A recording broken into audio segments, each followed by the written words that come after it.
சமயக் தரிசனம். அனைவருக்கும் வணக்கம். திரவிய சங்கரகத்தினுடைய 2 அதிகாரங்கள் நாம் முடித்திருக்கிறோம். நூல் 3 அதிகாரங்களை கொண்டது.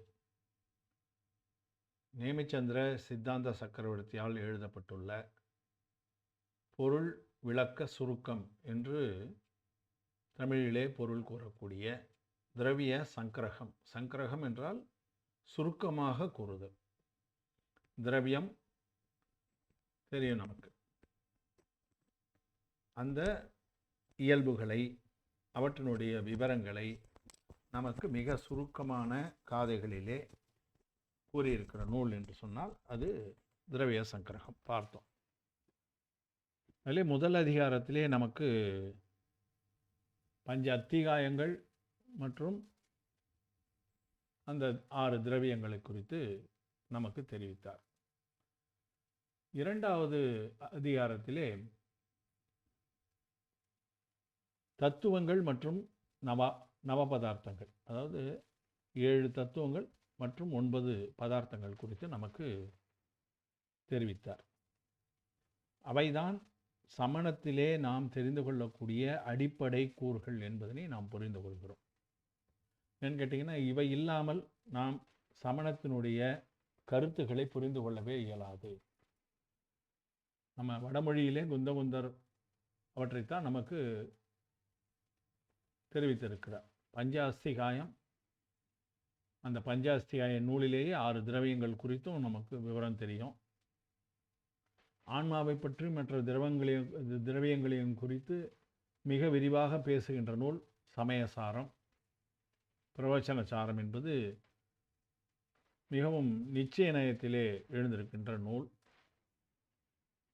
இது போன்ற நூல்களை எல்லாம் நாம் விரிவாக படிக்க வேண்டும். அவற்றில் இருக்கின்ற பொருள்களை எல்லாம் நாம் தெரிந்து கொள்ள வேண்டும் என்று சொன்னால் அவற்றுக்கு அடிப்படையாக நாம் தெரிந்து கொள்ளக்கூடியவை பஞ்ச அஸ்திகாயம், ஷட்திரவியம், சப்த தத்துவம், நவபதார்த்தம். இந்த 4 கூறுகளை நம் அவசியம் தெரிந்து கொள்ள வேண்டும். அதன்படி தான் நமக்கு இவற்றை நம்முடைய சித்தாந்த சக்கரவர்த்தி அவர்கள் தெளிவுபடுத்தினார். அதன் பிறகும் கூட ஒரு சில அத்தியாவசியமான விஷயங்களை, மோட்ச மார்க்கத்துக்கான செய்திகளை நமக்கு தெரிவிக்கிறார். முதலிலே அவர் 27 காதைகள், முதல் அத்தியாயம் மட்டும்தான் படைத்தார். அது லகு திரவிய சங்கரகம் என்று கூறப்பட்டது.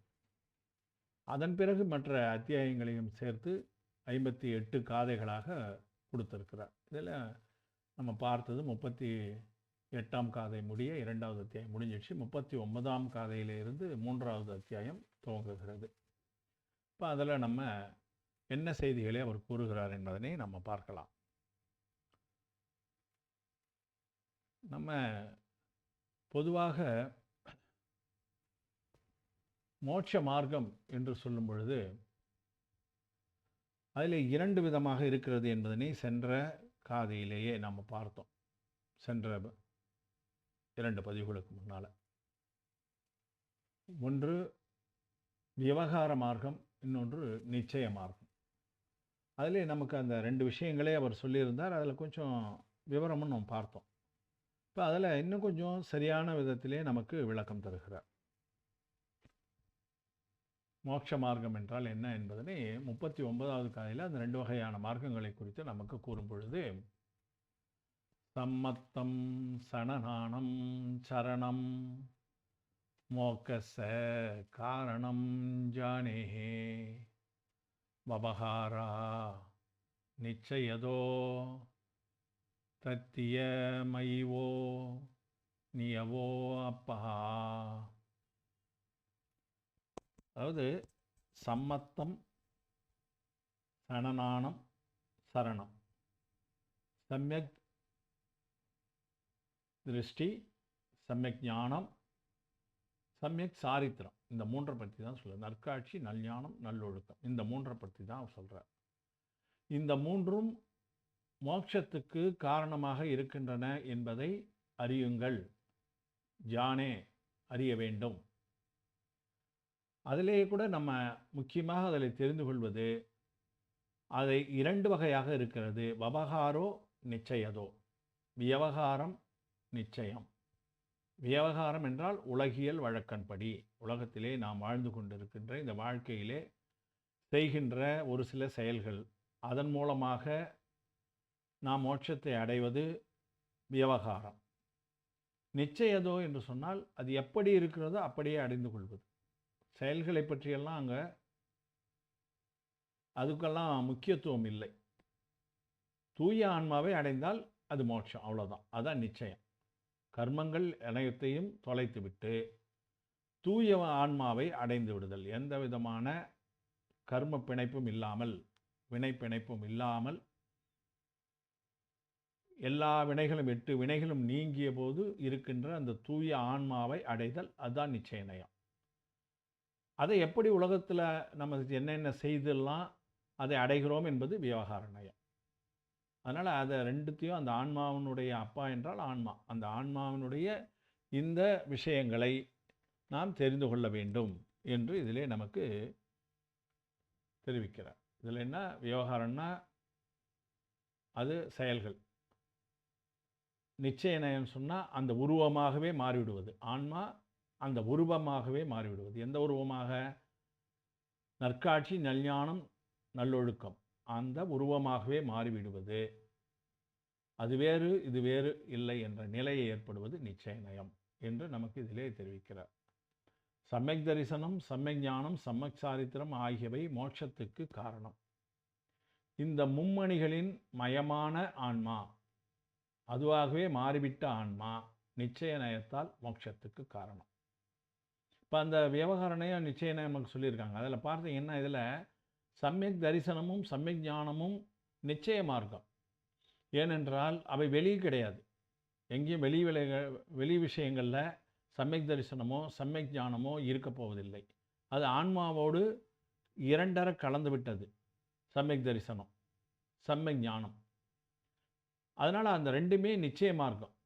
சம்யக் சாரித்திரம் இருக்கு இல்லைங்களா, அது புற ஒழுக்கத்தையும் சேர்த்து குறிக்கக்கூடியது. நம்ம உலகியலில் நம்ம ஏற்கனவே பார்த்தோம் இல்லைங்களா, சமிதி, குப்தி, பரீஷக ஜெயம், அனுப்ரேக்ஷா, தசதர்மத்தை பராமரித்தல் என்பவை வெளி விஷயங்களிலும் இருக்கின்றன. உலக வாழ்க்கையிலே நாம் எடுத்துக்கொள்கின்ற, நடந்து கொள்கின்ற முறையிலும் அந்த ஒழுக்கங்கள் இருக்கின்றன. அதனால் அதை விவகார மார்க்கம் என்று, சம்யக் சாரித்திரத்தை விவகார மார்க்கம் என்று சொல்கிறோம்.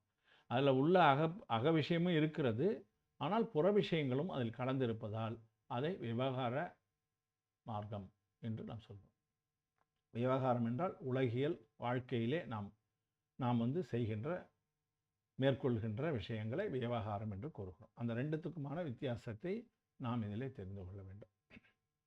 சமயசாரம் அதையே நமக்கு தெளிவாக சொல்லுது பாருங்க. வபகாரோ அபூயதோ பூயதோ தோசிதோ தேசிதோது சொத்தனவோ பூயத்த மசிதோ கலு சம்மா இட்டி ஹவை ஜீவோ. அபூயதோ பூயதோ என்று இதிலே கூறுகிறார். அதாவது இருக்கிறத, உள்ளதை உள்ளபடி கூறாத இருக்கிறது விவகார நயம். உள்ளதை உள்ளபடி கூறாமல் உள்ளவாறு உரைப்பது இல்லை. விவகார நயம் உள்ளதை உள்ளவாறு சொல்லுதானா? கிடையாது. அதை உலக விஷயங்களில் கலந்து தான் சொல்கிறது.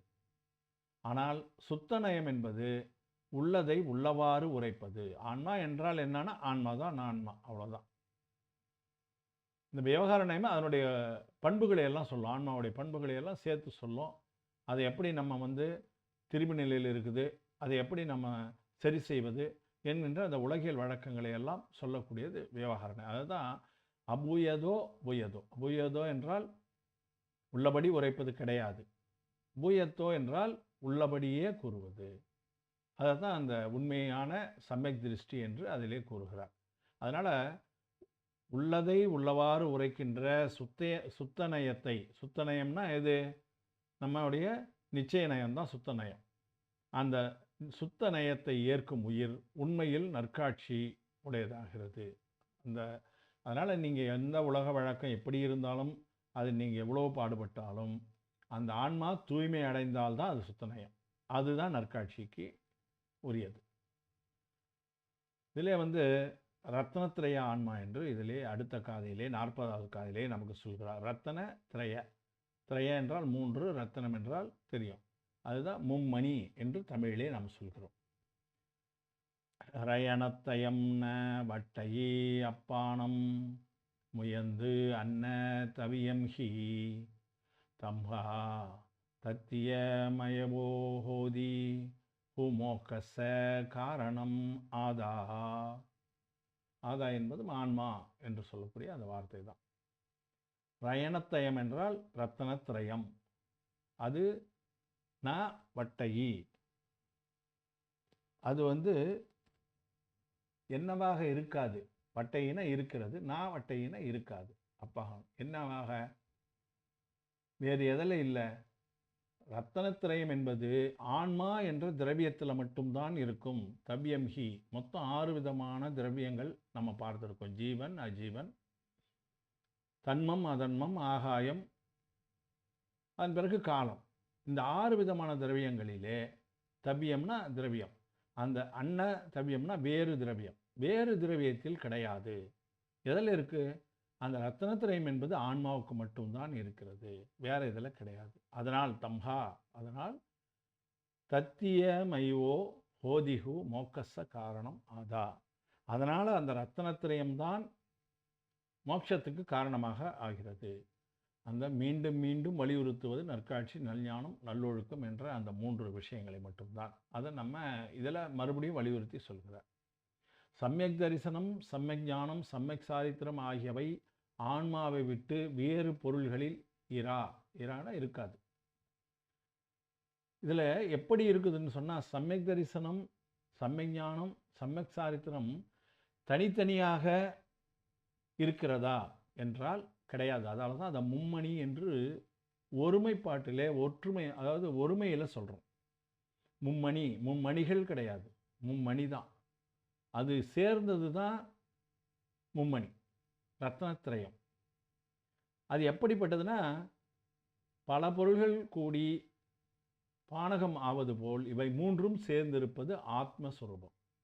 இப்போ ஒரு ஜூஸு, நம்ம ஒரு பானகம் தயார் செய்கிறோம்னா அதில் என்னது, எலுமிச்சம்பழம் ஜூஸு போடுறோம்னு சொன்னால் அதில் எலுமிச்சம் சாறு, எலுமிச்சை பழத்தை பிழிஞ்சு அந்த சாறு எடுக்கணும். அதுக்கு தேவையான நீரை அதில் கலக்கணும். அது இனிப்போ உப்போ ஏதோ ஒன்று நம்ம எதுக்கு என்ன விரும்புகிறோமோ அதை கலக்கணும். இப்போ இந்த 3ம் கலந்த பிறகு தான் அது பானகமாக மாறுகிறது. அப்போ போயிட்டு நம்ம தனியாக அந்த சர்க்கரையை பிரிப்பதோ அல்லது எலுமிச்சம் சாறை பிரிப்பதோ தண்ணீரை பிரிப்பதோ இதெல்லாம் தனித்தனியாக அதனுடைய பயனை பற்றி பேசுவதோ அந்த இடத்துல தேவையில்லாத ஒன்று. பானகம் என்று விட்டால் அது ஒரு சுவையை குறிக்கிறது, அதை நம்ம அருந்தக்கூடியதாக இருக்கிறது. அதுபோல் அவை ஒன்றோடு ஒன்று கலந்த பிறகுதான் அது பானகமாக மாறும்.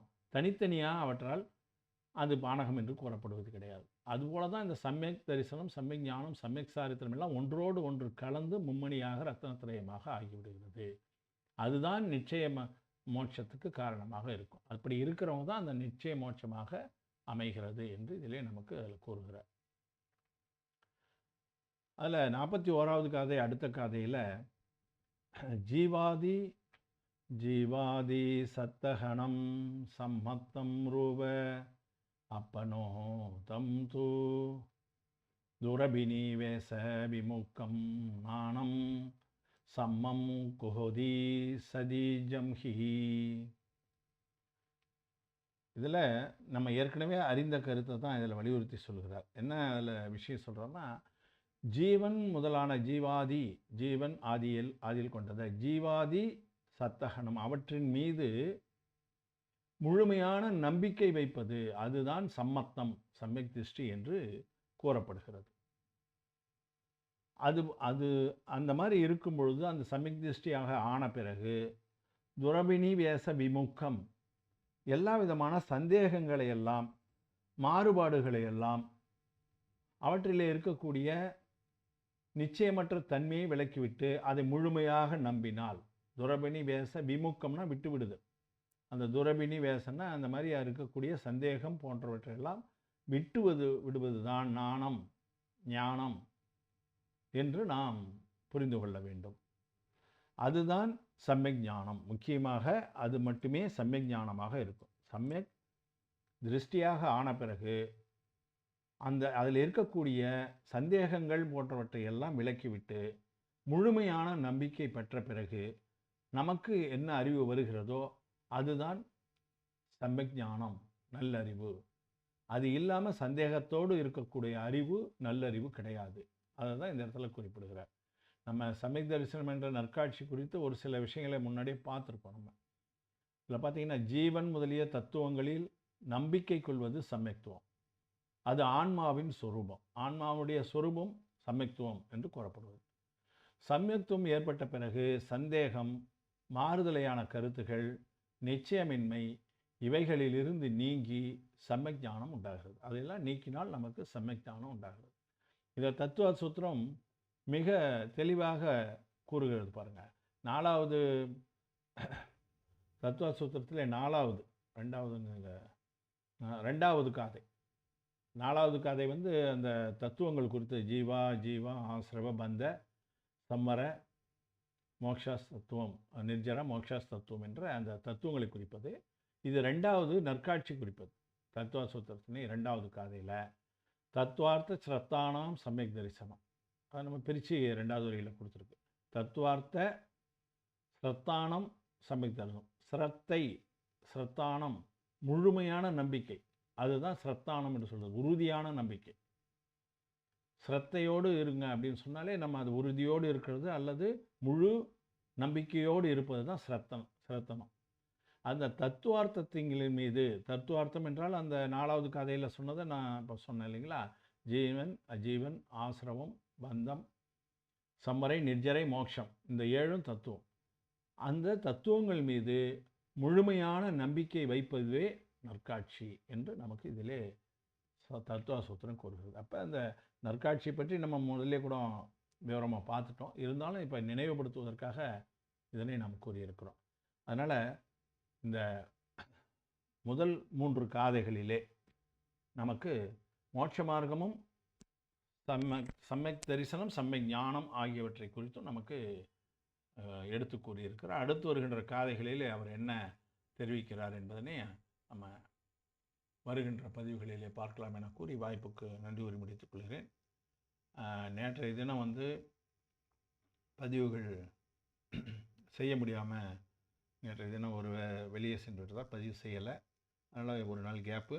நேற்று விட்டு இன்றைக்கு 3வது அத்தியாயத்தை நம்ம தொடங்கி இருக்கிறோம். விரைவில் இதை பூர்த்தி செய்யலாம். எளிமையான ஒரு விஷயமாகத்தான் இருக்கும் என கூறி, நல்லறம் என்கின்ற யூடியூப் சேனலில் இந்த பதிவுகளை நான் செய்து வருகிறேன். அதை நீங்கள் சப்ஸ்கிரைப் செய்தும் அந்த பதிவு விரும்பும்போது லைக் என்ற பட்டனை தட்டியும் நீங்கள் ஆதரவு அளிக்க வேண்டும்.